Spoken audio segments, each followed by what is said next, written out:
Okay, yeah, this is the third day and last day of the Miles City Flood Awareness Day. First up, we have Chris Macero from the Army Corps of Engineers, and he'll be talking on the status update from the United States Army Corps of Engineers, the Tongue River Levee project. Chris, when you're ready, go ahead. Okay, great, thank you.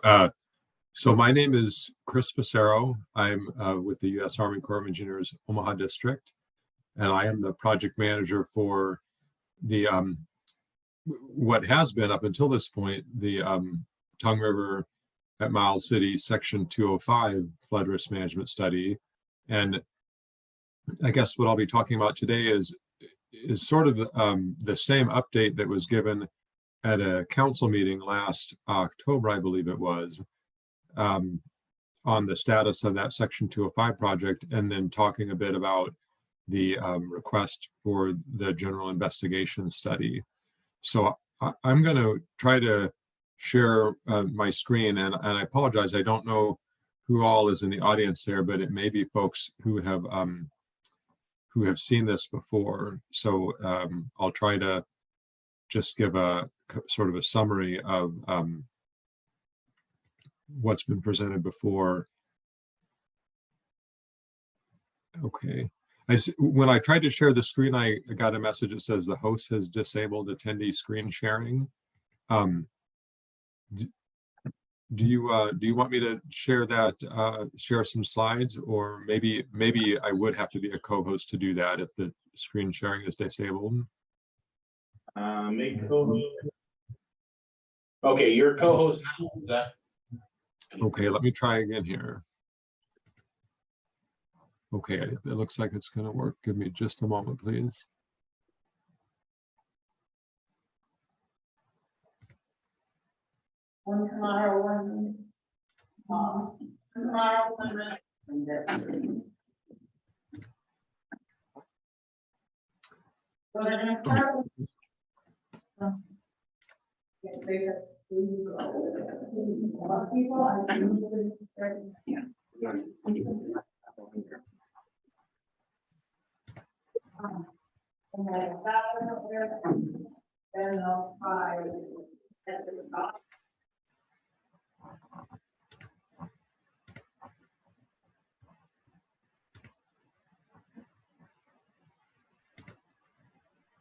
Okay, so can you all see that slide now? Yeah, we're good. Okay, great. So as I said, it'll just be a brief recap, and I'll try not to talk too much about the Section 205 study, and maybe highlight some of the differences between Section 205 and the General Investigation Program. So just as a quick overview, Miles City requested that the Corps provide assistance under our Section 205 program to help address flood risk. And as probably most of the audience knows already, we worked under that Section 205 program for a while now, and identified some potential flood risk management solutions that could be feasible under our federal guidelines, but their cost is greater than the Section 205 program would allow. So the information that's shown here on the cost sharing for the feasibility study of 50% federal and 50% non-federal, that is the same under the General Investigation Program as it is under Section 205. And the design and construction cost share is the same, 65% federal and 35% non-federal. The operations and maintenance cost is the same, that's all non-federal, but the difference here is that this shows the maximum total federal share of $10 million for Section 205. For the General Investigation Program, there is no maximum federal share. And then, of course, the City of Miles City is, and the plan is under the GI program would continue to be the non-federal sponsor. So the study area again is Miles City, both banks of the Tongue River from upstream of I-94 to the confluence with the Yellowstone River, and then the Yellowstone River right bank. And this last note about the study area could be expanded if additional issues or areas of interest are identified.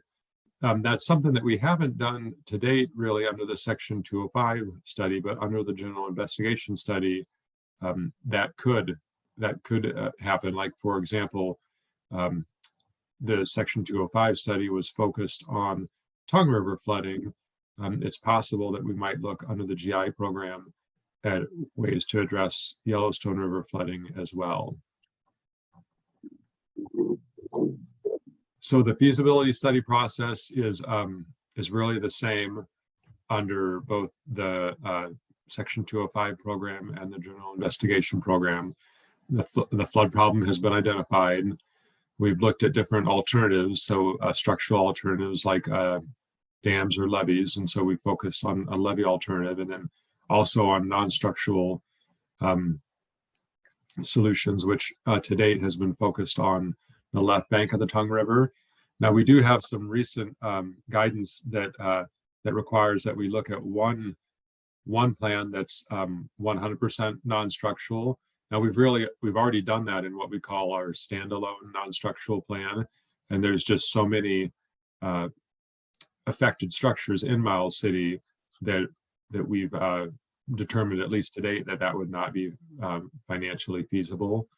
But if we proceed under a GI study, we would have to develop that alternative further and do kind of more in detailed analysis of that than we've done to date. We have to determine what's called the National Economic Development Plan, which is the plan that has the greatest net benefits to the nation. And then we can look at other plans like a locally preferred plan, and that would be a plan that the local sponsor maybe wants to do instead of the National Economic Development Plan.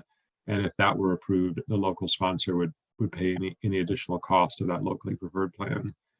And then, finally, we would complete a feasibility study report. So under the Section 205 program, we've gone really as far as this second step here, where we've looked at different alternatives and come up with some that we think might work, but that are not affordable under the Section 205 program.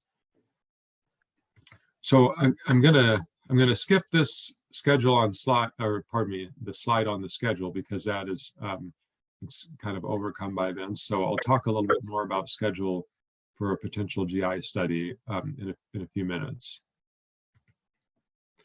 And just to briefly recap what we've looked at so far, we did an evaluation of the existing conditions. We developed an initial array of alternative plans, and that was back in December 2018. And then we screened those and reduced it to 12 levee alignments. And then we looked at those further to consider different options of levee versus flood wall in specific areas. That's one example. Also, we looked at a setback levee versus a levee right on the bank of the Tongue River. And we did a preliminary economic analysis of those alignments and also of non-structural measures.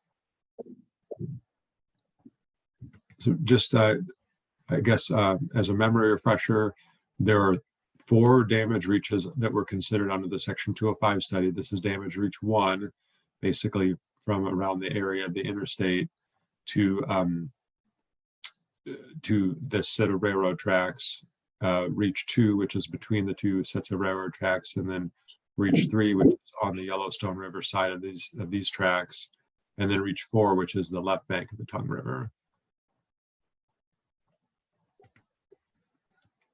And so these lines that are shown here were the potential levee alignments that we looked at initially. So these generally follow the existing levee alignment.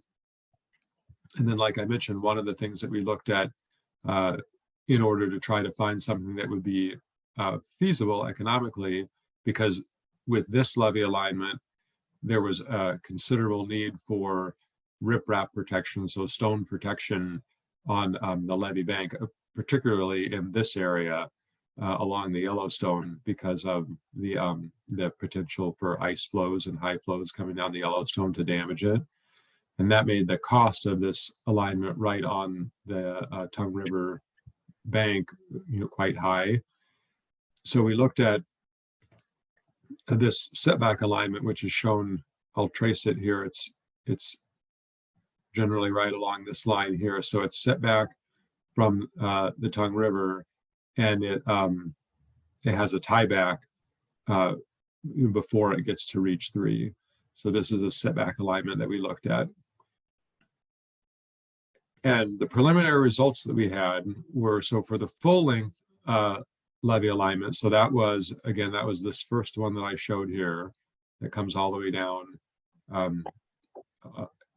around part of reach 3. We had a low riprap estimate, which was taking a less conservative approach to the rock design on the bank of the levee. And then we had a high riprap, which was taking a more conservative approach. And you can see that for the low riprap, we showed positive net annual benefits.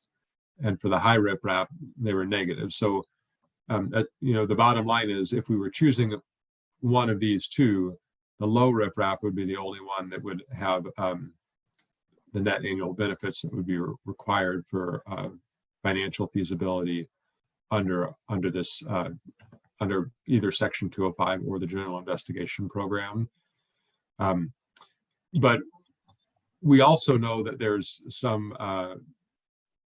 there's some levels of riprap protection between the low and the high, and in order to determine if the low riprap alternative would be acceptable, or if there's something in between that would be acceptable, and by acceptable I mean would provide enough protection to prevent levee damage in the event of high flow or ice flows, we would have to do some more analysis that we didn't do under the Section 205 program.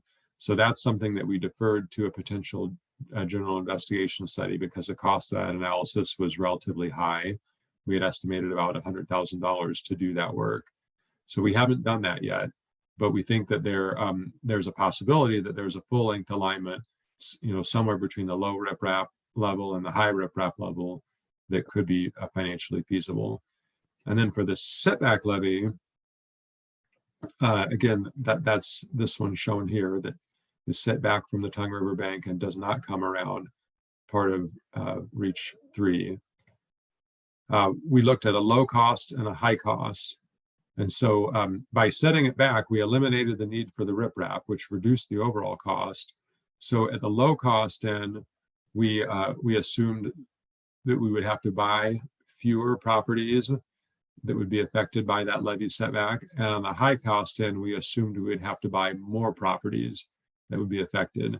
And again, we didn't do enough detailed engineering analysis to determine whether one or the other of these would make the most sense from an engineering standpoint. But we did try to kind of define the range here. And so at that low cost end, again, there's positive net annual benefits. And then even at the high cost end, there were still positive net annual benefits. So we think that there's probably a setback levee alignment based on the work we've done so far that could be financially feasible under either Section 205 or the General Investigation Program. Again, the cost that even at the low end is more than can be implemented under Section 205, but from a feasibility standpoint, that positive net annual benefit criterion would be met potentially for these setback levee alignments. And so just to recap the results, we think the actual riprap requirement for that full-length levee alignment is somewhere between the low and high estimates. So there may be an economically feasible levee project on that current alignment or on the setback alignment. The maximum project cost for Section 205, though, is approximately $15 million, and that's based on the fact that the maximum federal contribution is $10 million. And so taking into account the 65% federal, 35% non-federal cost share for implementing a project, that comes out to about $15 million for a maximum project cost. So the conclusion is that we could not implement a levee project under Section 205. And then, like I said earlier, we considered non-structural measures, but we found them to be not economically feasible. If we do pursue a GI study, we will have to develop that non-structural alternative a bit further, but we still would not expect it to be economically feasible. And then we did do a preliminary life loss analysis, and it indicated that there's a potential for loss of life from more severe floods. and then that could be used as a non-economic justification for a project. So the study options here, like I mentioned earlier, we can no longer continue under the Section 205 program. And we have in here, this is, I apologize, this is from an old slide. We have this note that if pending federal infrastructure legislation raises or eliminates the Section 205 project cost limit, we might be able to do it under Section 205. And like is noted here, that's no longer an option because that legislation did not change the Section 205 project cost limit. So the other option really we have is to continue the study under the general investigations or the GI program. And so, we had a discussion, and really the purpose of this presentation initially was as a council presentation, and then there was a public update last fall. But the Miles City Council did vote in October of 2022 to pursue a GI study. So again, this is that cost share that I talked about earlier, and you can see everything for the feasibility study, design and construction, and operations and maintenance is the same under the GI program as it is under the Section 205 program. The big difference is that the maximum total federal share is unlimited. Now, as we've talked about it previously, so the folks listening may be aware of this already. The sort of catch, I'll say, is that Section 205 is what's called a continuing authorities program. And under the continuing authorities program, we don't need specific congressional authorization for either a study or for project implementation. So under that, what's called the CAP program, continuing authorities program, there's just an amount of money available each year that the Corps of Engineers can allocate to different studies under that program. And the Section 205 study that we were working on until recently was just funded out of that overall CAP budget. And if a project goes to implementation under the CAP program, again, there's no need for specific congressional authorization. Just as soon as money becomes available under that program and it's allocated to the project, it can be implemented. Under the GI program, there's really two steps where congressional authorization is required. So the first is congressional authorization is required in order to start a study, and that's generally in the it goes through the federal budgeting process where we express a capability to do a general investigation study, and then Miles City expressed an interest in the form of a formal request for a general investigation study. And now through the federal budget process, the president would have to budget for the study, and then the Congress would have to include it in the budget for whatever year it was to be included. And then after that, after a study is authorized, and then when it's funded, we can undertake the study, and we would make a recommendation ultimately, and hopefully the recommendation would be that there's a project that we identified that's feasible and that we recommend for implementation. And then the Congress has to approve implementation of a project, and that's usually through the Water Resources Development Act, which is supposed to be every 2 years. It's not always on that schedule, but once that step of congressional authorization for implementation of the project was completed, then when funding became available, the project could be implemented. So, I said that those were kind of the catches of going with the GI program instead of going with the Section 205 program. And that the catches being that you need those additional authorizations for the study and for the implementation. But the big benefit is right here, the unlimited total federal share. So it's possible to implement projects that are more expensive than can be done under Section 205. So that, I mean, as I mentioned, the current status right now is that Miles City requested a general investigation study, and the Omaha district is working through the normal budgeting process to request, to express that we have capability to do the study, and then to request funding to do the study.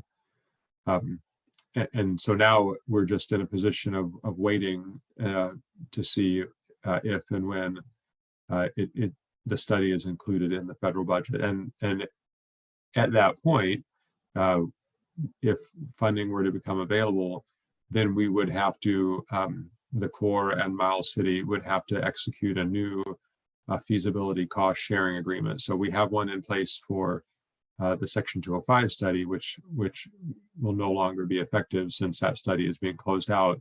But it would be at that point, if funding were to become available, then we would execute that feasibility cost sharing agreement for the general investigation study. And at that point is when the study could begin.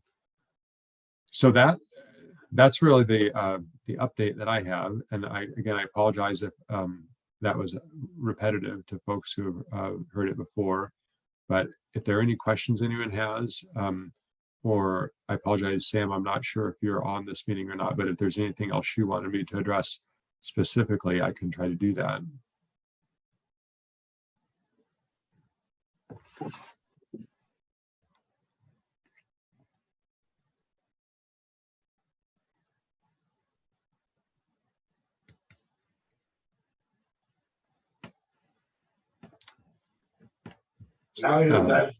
Is that it then, Chris? We can just Pardon? open up for, yeah. Yeah, I don't have anything else in terms of presentation. If anyone has any questions, I can try to address those. Or, like I said, I don't know if Sam's there. I see her name on the screen, but I don't know if she's actually there. But Sam, if there's anything else that you wanted me to address that I didn't, just please let me know. Yes, no, we're just logged in under her, but she's not actually here. Okay. Were there any questions? Can we get a copy of it? A copy of the this slides? presentation? Sam will put it on YouTube, but you want like a written copy or email? Yeah, Chris, could you send a copy of your slides to Sam, and then we can get it sent out to the council members? I sure will. Thank you. Okay. You're welcome. Any questions? This whole thing, you only talked about Miles City's share, but some of this dike is in the county too. Is that, or how is that gonna affect the cost share? Are they gonna have to pick up some of that, or? Okay, so that would be a local decision. So when we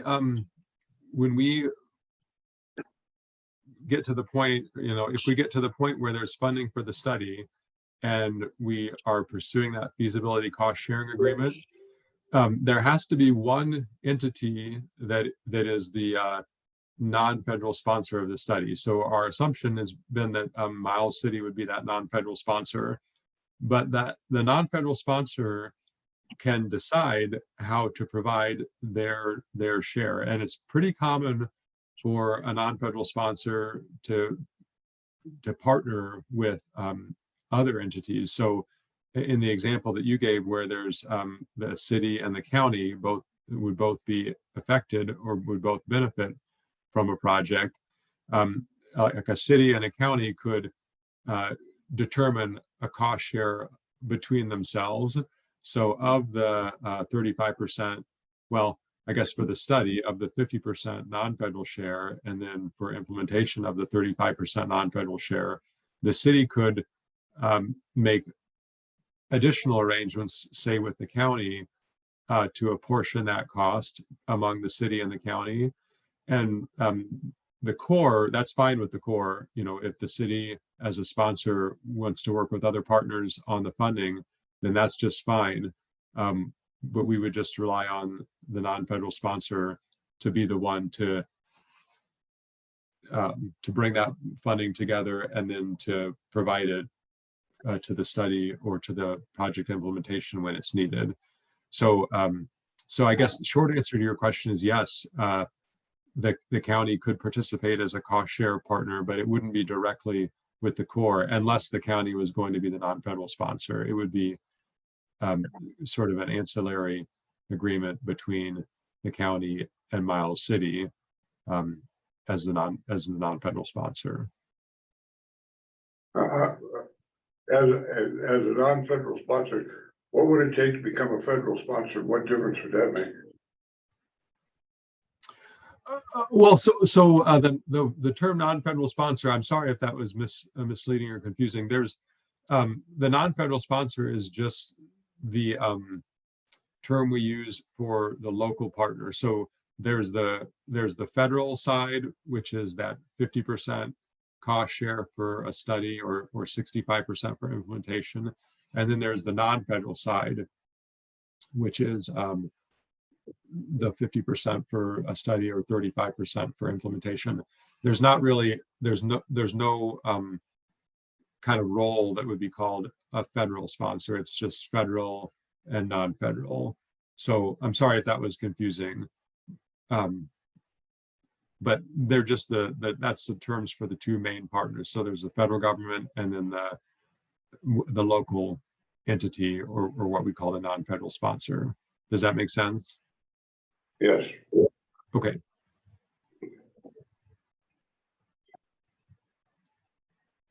All right, Chris, I think that's it. So thank you very much. Okay. Well, thank you. I appreciate everyone's attention, and I will get a copy of this presentation sent off to Sam. Okay, thank you very much. Okay. Everyone have a nice evening. Thank you. Thank you.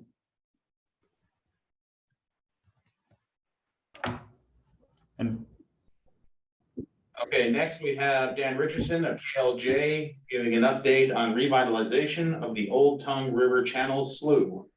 Dan, all yours. Yeah. Thank you. And the one showing is the one with just the slides on. Is that correct? Just want to make sure I got the right screen showing. Correct. Alrighty.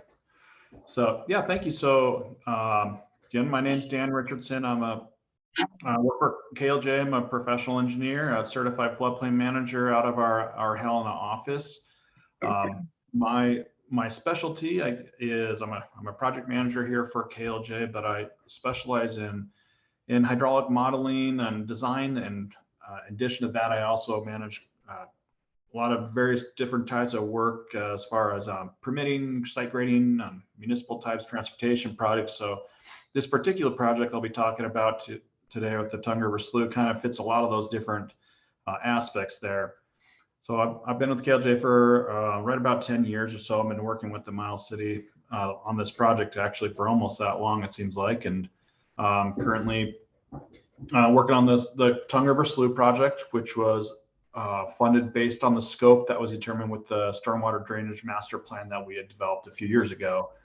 So this presentation says going to reference that project and just go in a little more detail on what we're working on currently and what we have completed on that one. So I've done an update on this in the last few times. So this will just kind of show a little bit more in detail what we've been working on. So first of all, I guess for reference here, now these levees I've shown in red and blue, the start and stop point are a little bit different. So this is just more for reference as far as which river it's protecting it from here. So the Tongue River Levee may actually extend, it actually does extend a little bit into the protection from the Yellowstone as well. But so what I've shown here is in red is the levee system for along the Tongue River. The blue is along the Yellowstone River. And then the yellow, which is the project we're working on now, is the Tongue River Slough. The slough captures all the internal drainage, so all the runoff, the snow melt or whatnot that falls, that's located on the dry side of the non-river side of both these levees here. And so that's where all the runoff will eventually drain down to, that yellow old riverbed there, and that's what we're addressing through here. So first, to understand the project, it's critical to understand the why first. So why is this project needed?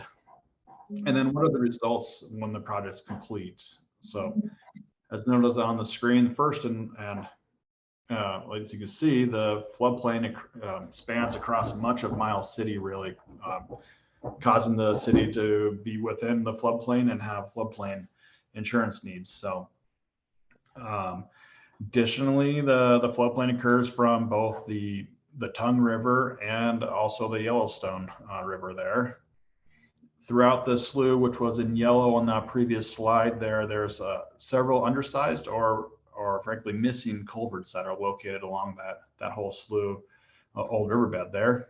And then the outlet to the Yellowstone River is another reason we need this. For when the Yellowstone River is at its flood stage, the slough has no way to actually discharge out of the slough and into the Yellowstone River with having the flap gate or the gate here getting closed due to the levels of the Yellowstone.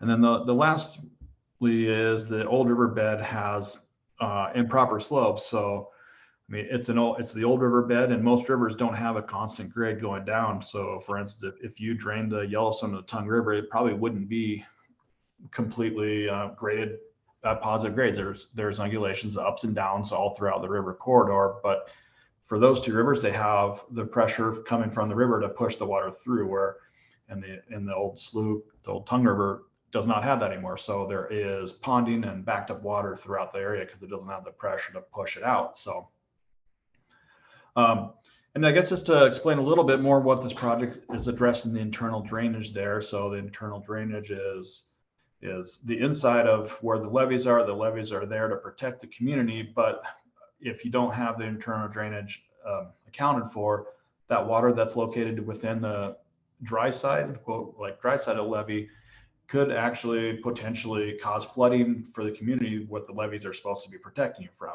So these internal drainages can be a series of culverts, canals, ditches, stormwaters, pump stations, and such, and storage. And so that's basically what we're addressing all that and addressing the dry side of the levee here. So on this little image on the bottom there, on the right side of that would be the dry side, or the internal drainage, where the river is on the left side there.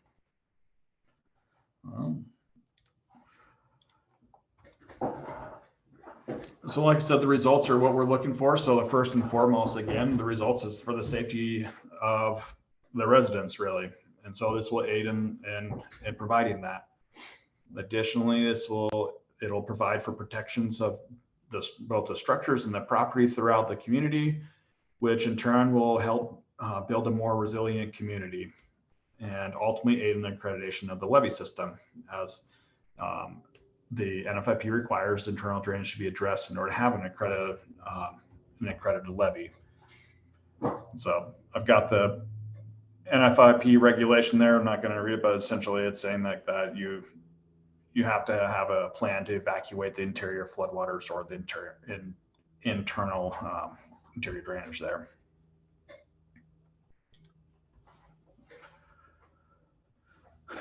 So this is just a page out of our master plan that we had developed previously, which was utilized for the grant applications for the ARPA grants. We were fortunate enough to rank high enough on the ARPA grants to be funded to fully fund this project.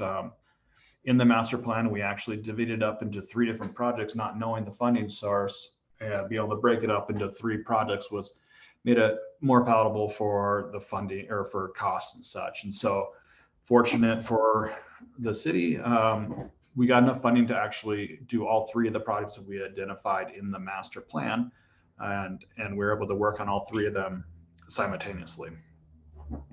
This is the preliminary design for the master plan, so it's altered a little bit, and I'll explain what the alterations were from when we submitted for the grants and developed this master plan. But the first project we had in here was for the pond that's up on the upper right here.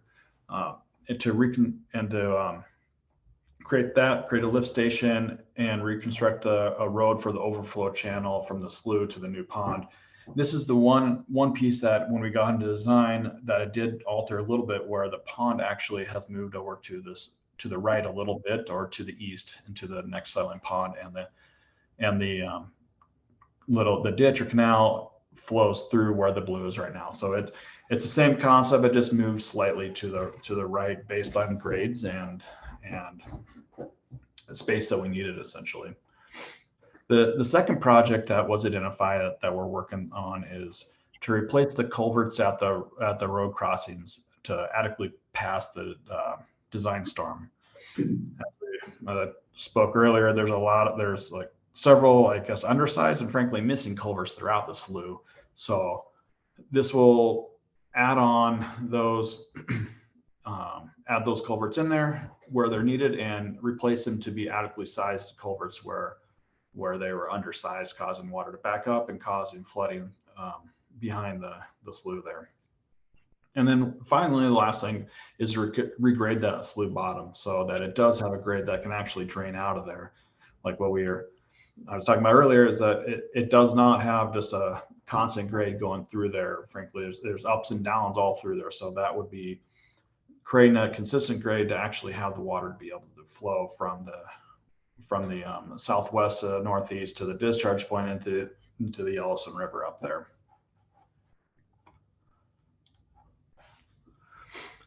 So in developing the projects like this, we look at what the primary project objectives are in order to build the projects. And said, first of all, the safety of residents is the most important thing, but in order to do the safety of the residents or to get that, what are the objectives to reach that goal?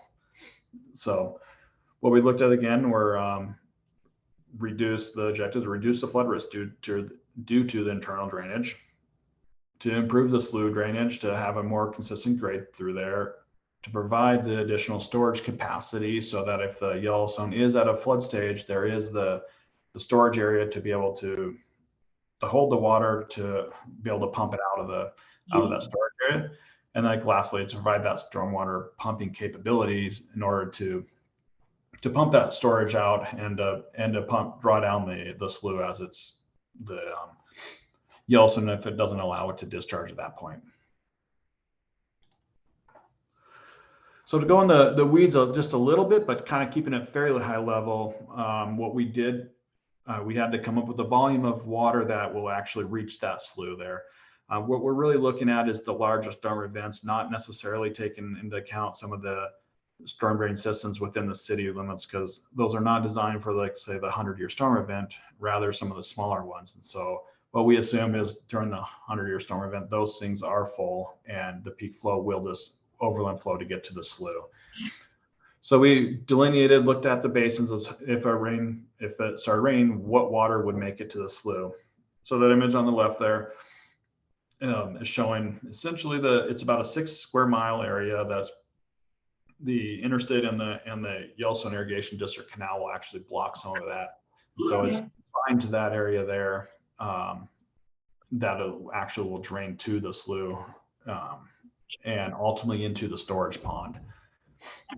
So the image on the right there is just a more detailed of the actual alignment of the slough, where it's going, the ditch, and where all that flow is actually making it, how it's making it there to the slough, and then going up to the northeast there before it ultimately ends up discharging up into the Yellowstone River.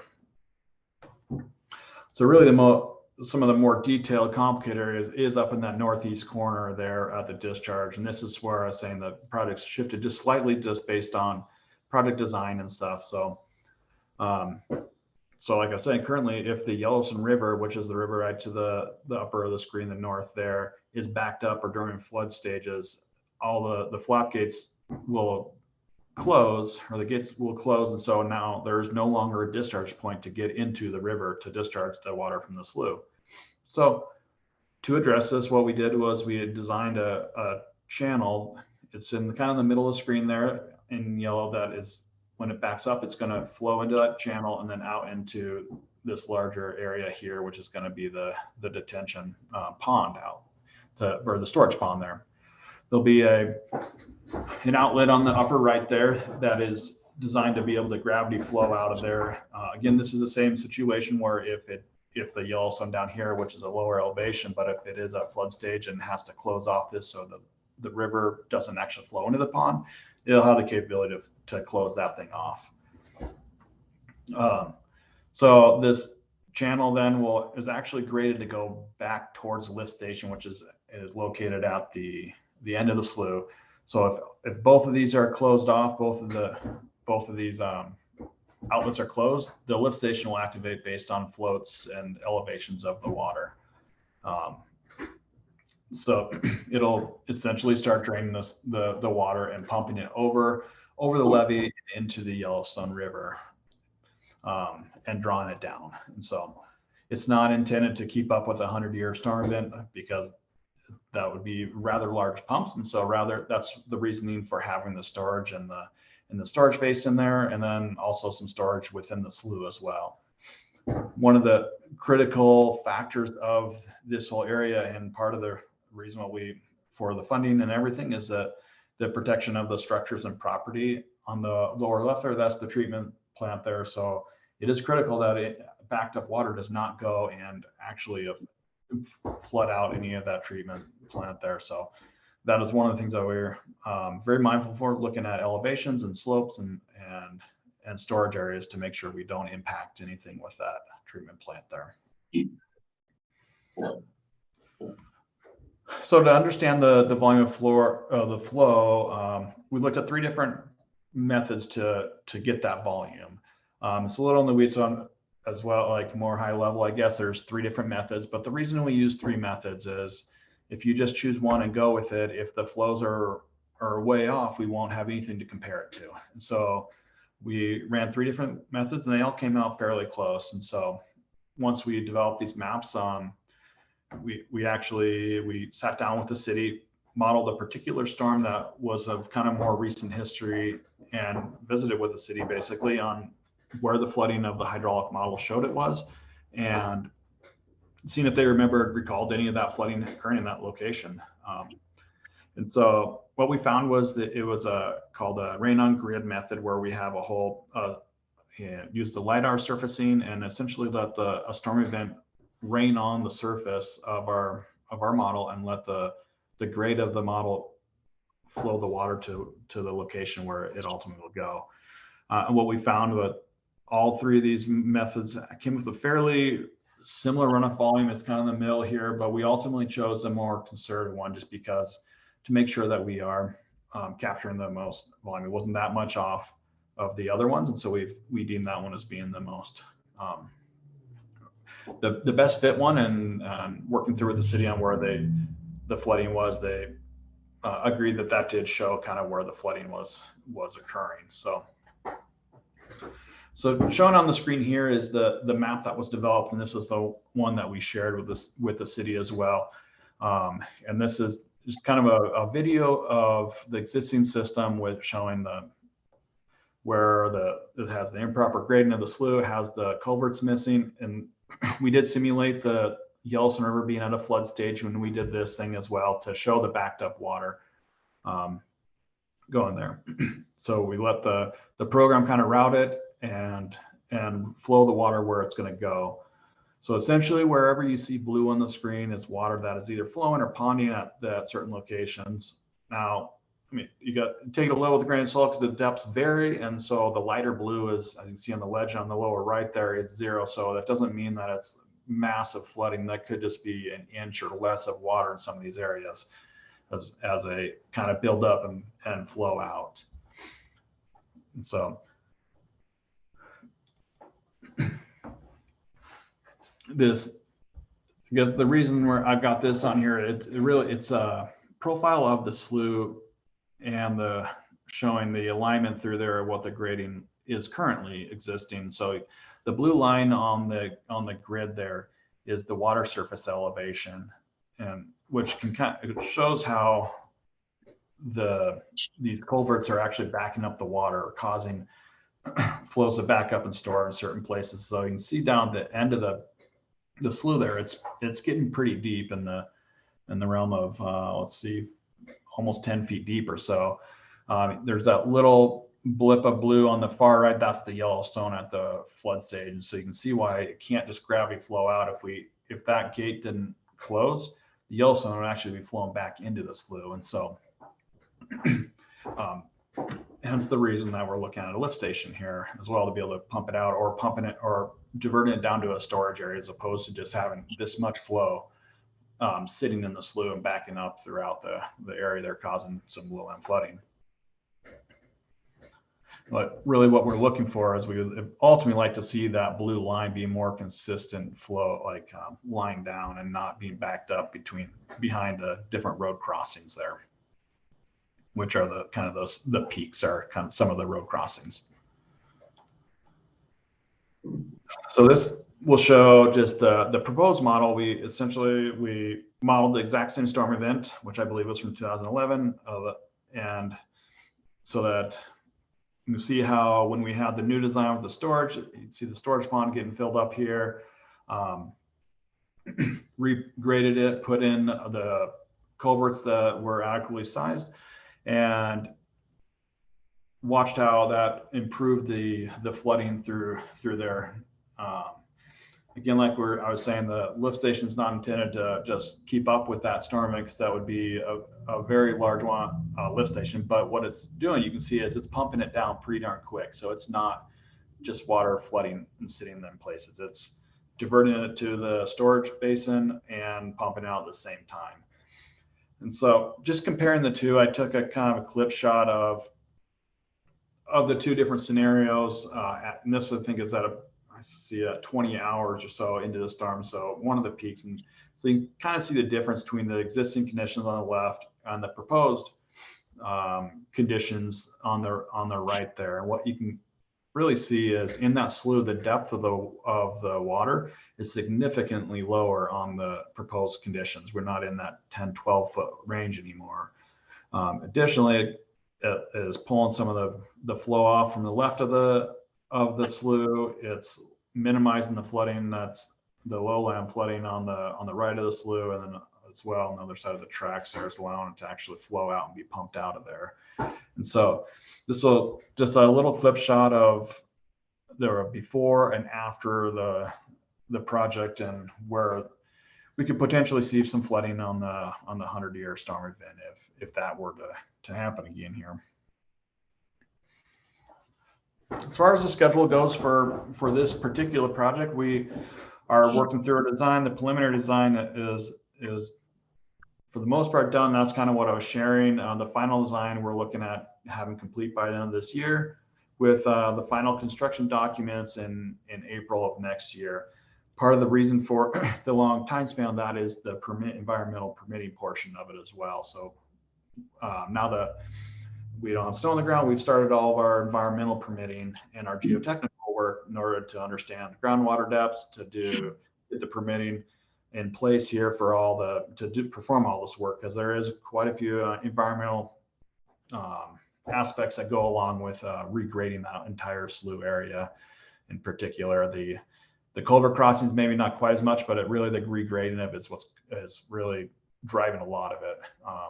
So it's different environmental ones, floodplain permits, because everything is in the floodplain right now, and then finalizing the design, and then ultimately having construction by the 2025, which is an ARPA deadline that we're going to meet in order to have for the funding source. So kind of some of the wrapping up, the Miles City is located, as you all know, at the confluence of the Tongue and the Yellowstone River. So it's highly prone to flooding because of its location. And additionally, with the ice jams, it can cause a lot of flooding through there. So with major events have been documented, I believe is 1881, the 1940s, 1960s, and then 2011. And so what ultimately we want to have the project in place before any of those, the next large storm event actually comes through and causes any damage and flooding in the area there. And so ultimately, finally, so the city's protected from these large ones. These couple of historic pictures are from that 1800s flood. And so ultimately have the accredited levee, the addressed internal drainage, so that things like this don't happen again, and the city of Miles City can be protected from these larger storm events. So with that, that's what I have as far as an update to the Tongue River Slough project, and open up to any questions that anyone has, or see what I can do to answer them. So Dan, Rick Huber, councilperson, landowner, 2 properties in Miles City. Do you have a, have you done like a drone and photoed from say around the KOA campground all the way to the suggested pond, which is down by the water treatment plant? Have you ever done that where you could present that to us? I don't have drone footage. If that's something that I can certainly talk with Sam about that as well. We don't have actual drone footage of that. We did do on the ground survey stuff through the slough, but we don't have drone footage right now. So we're using LiDAR and aerial footage right now from.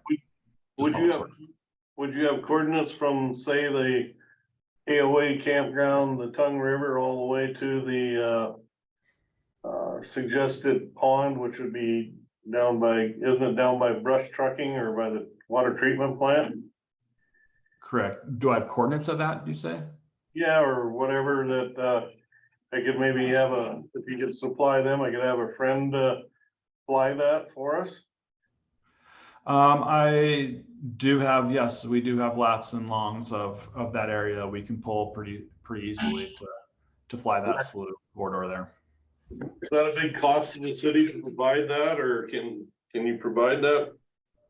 I'm being cheap, free? I can get the lats and longs of that pretty easily. That's a pretty simple thing to grab. So I can send those over to Sam. Okay, thank you. And what was your name again? I apologize. I didn't get that written down so I can reference that. Rick Huber, Huber, councilperson, Ward number 2. Alrighty, I can get that and get over to Sam to get over to you. I think I have a young kid that would find that fun to do, and maybe I'm wrong, but I'll try to get him to do that.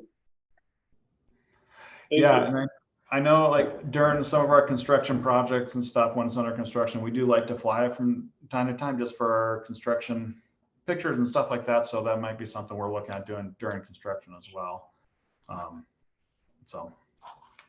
But I can get you the lats and longs for the beginning and the end there. So. Thank you, sir. Yep.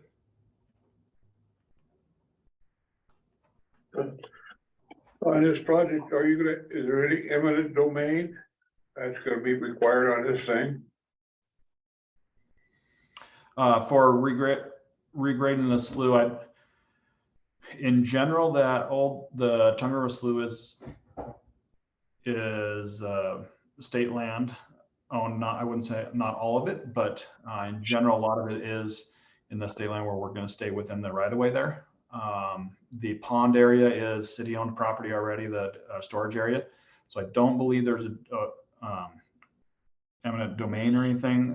There will be a few landowners that we'll need to visit with as well once we start getting really closer to the final design. Yes. The reason I'm asking, there was a person that built a large garage or even part of his house pretty close to the slough edge, or probably even part of it over by Montana Street. Yep, I think I know what you're talking about. Yeah. So Particular ones like that, we're gonna do what we can to avoid all structures and everything. So if there is grading to go around it, that's what we're going for. We're not trying to take out any buildings or anything like that. So hence the reason we're gonna try to stay within right away of the old slough there. and also, on those 2 maps you showed where all the water was standing on the south side of the tracks of the old Milwaukee tracks, where does that drain across to get over into your slough area? Where's the crossing on that? That allows that water to go underneath the Milwaukee track line. I can show you. So this one is probably the best one to show. So there's float, they're called float tracers on that kind of show where the water, the velocities and where they're going. But there is it goes underneath and ends up in this area here before, whoops, I just went to my next slide by accident. So it will get under and go through this area here before it gets into the pond. It goes around there. Some of it does actually flow out to it doesn't all make it to the pond. And part of that area that doesn't make it to the pond was not in our basin map for our volumes. But there's some. On the right side of the tracks, how does that get over to the slough? There's some culverts that are going underneath the tracks through here. Okay. Right in this area here.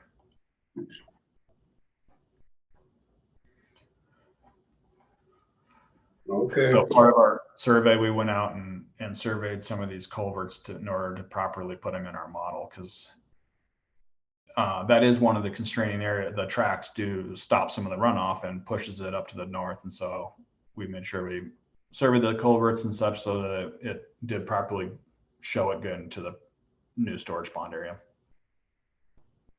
Okay, thank you. Yep. Mayor. Good. Dan, two more questions, maybe. 7th Street project is, I think, due, isn't it, Mr. Mayor, in 24? Yep. Yeah. So everything that you're working on and everything won't have to be redone. That's in conjunction with the 7th Street project from Main Street to the Yellowstone Bridge, the bottom of it, the south part. That is correct. So I've been in contact with the DOT and I believe it's Interstate, maybe that's doing it. And so we've worked together with the elevations, because right now we're talking the slough is going to be regraded. And so with the slough being regraded, the inverts can't necessarily go right to where the ground is right now. And so we've been working with how to phase it, because that one's going to be going at different times. And so it all has been coordinated. So nothing has to be rebuilt. Culverts are the correct size and the correct elevations and locations. So. And the Walleyes Unlimited was at our last council meeting last week, Tuesday. And they're expressing some interest in developing to the east of I'd call it our water plant, water plant. Okay. And Fish and Game does any Fish and Game enter into this slough project, or for like future development of things that could happen? So there'll be permitting with the FWP, that just because it's an old river bed, so there'll be some permits that we need to coordinate with them. But right now there's not coordination efforts to build any fish ponds or anything like that, because really the storage pond is designed to fully drain, and so it really couldn't house fish through there. And so currently, no, that has not been coordinated as far as development of a recreation service there. Part of it too, in that area, the groundwater isn't real deep, so we can't dig it too deep there without introducing water into the pond from below. And so we have to be cautious on how deep we excavate that out as well, because you could introduce water that we don't need to introduce to it.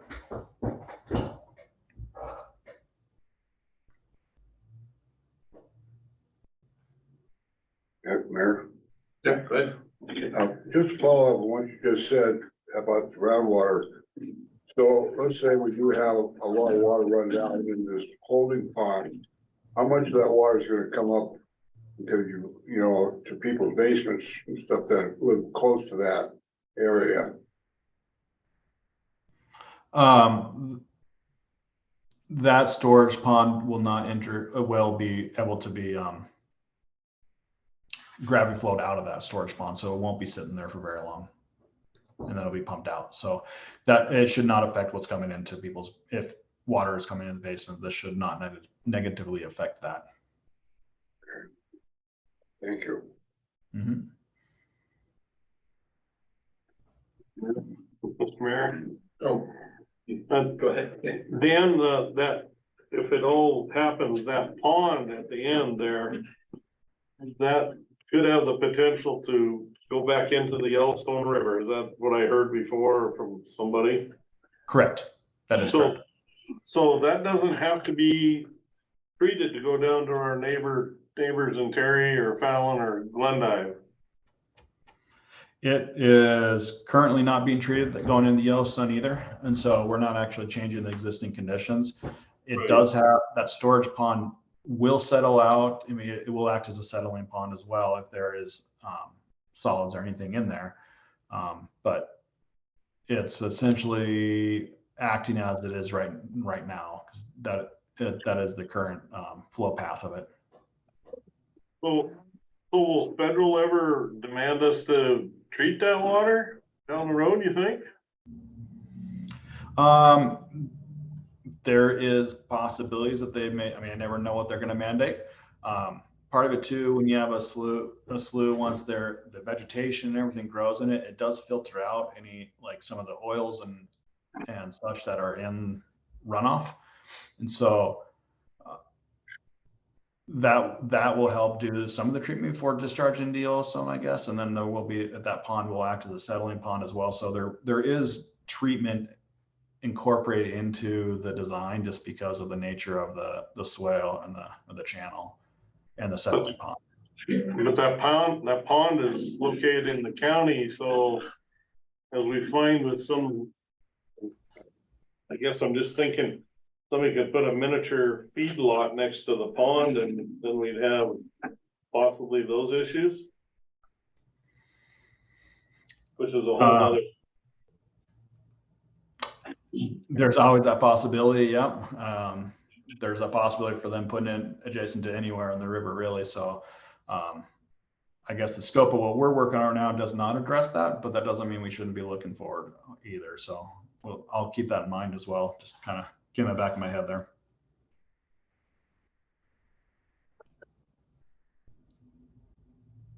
Thank you. Yep, thank you. Gary Cridland, and that you call it a pond on the bottom side at the lagoons, but that's not a pond. It's just actually a low area. So it's not a pond unless there's an event going on. Is that correct?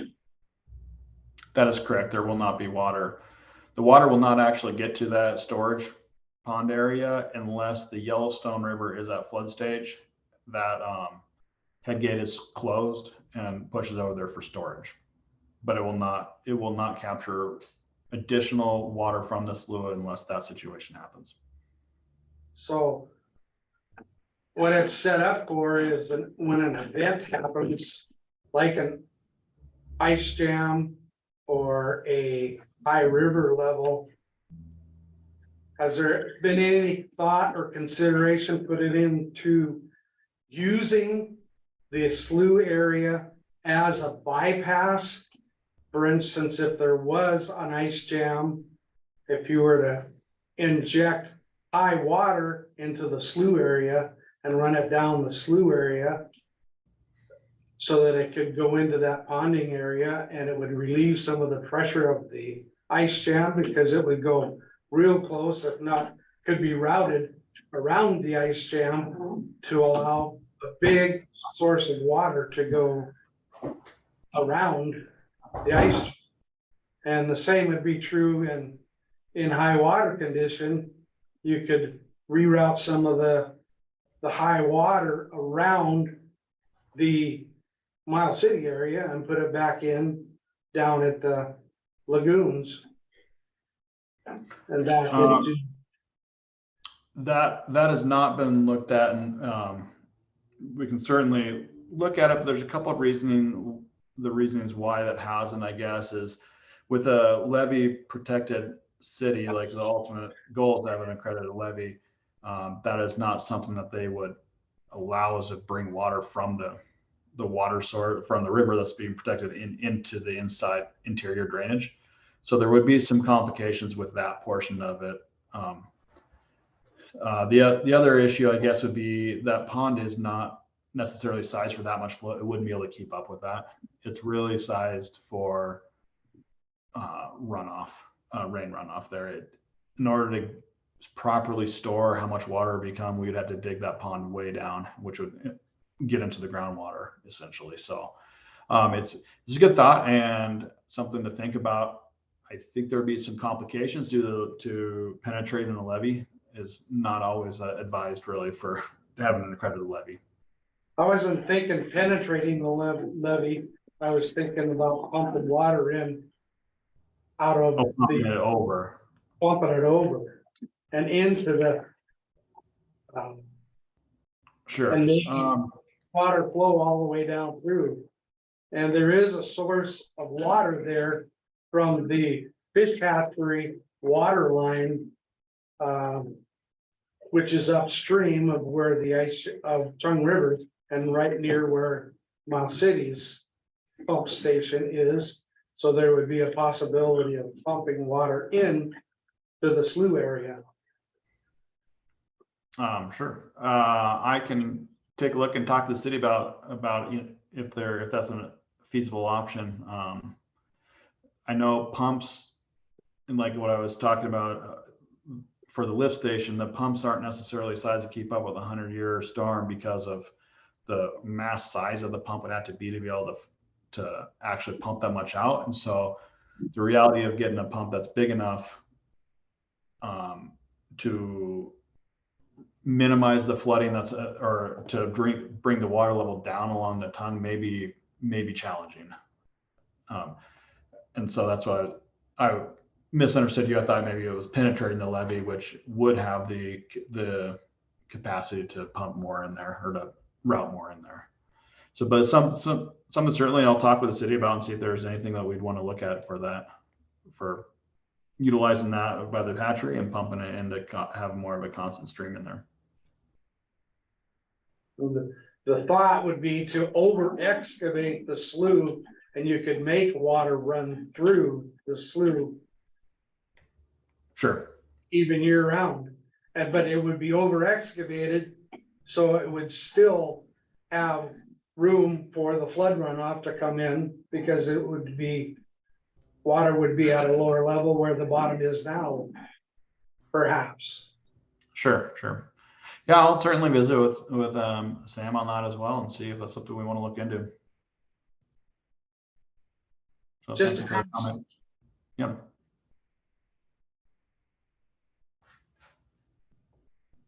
Thank you. Thank you for the comments.